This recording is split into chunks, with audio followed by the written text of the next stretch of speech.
Friends, what happened when Israel invaded Gaza?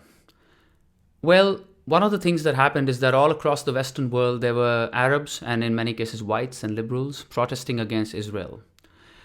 And now that Israel has struck Iran, of course, not to the same extent and not with the same ferocity, which is, of course, not possible because it doesn't share a land border.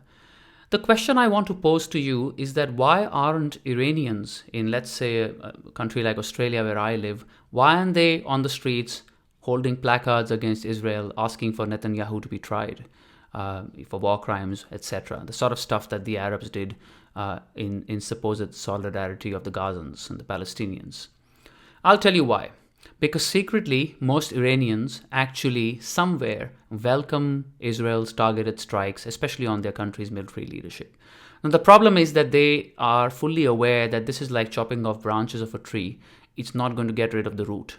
And the root of the problem is the Islamist regime, which is highly toxic and holds its own people, the vast majority of Iranians, hostage in their own country.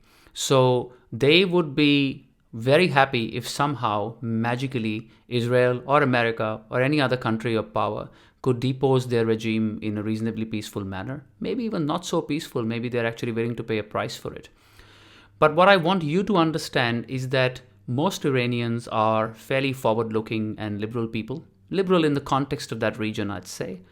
And want very little to do with Israel. Certainly don't want its destruction or annihilation, the sort of rhetoric that the Ayatollah regime is often, prone to giving. And they're hostages in their own country. And it's the decency of the other powers around Iran, in this case Israel, that also understands this, which is why there are targeted strikes only. But keep this in mind as you seek moral clarity on this topic, because if this conflict escalates, which we hope it does not for all sorts of reasons, and I've got my extended family in Iran too, keep this in mind because the Iranian people are actually your friends, and when I say yours, our friends, the liberal world's friends, in the battle against fundamentalism of all sorts, in this case, fundamental Islam.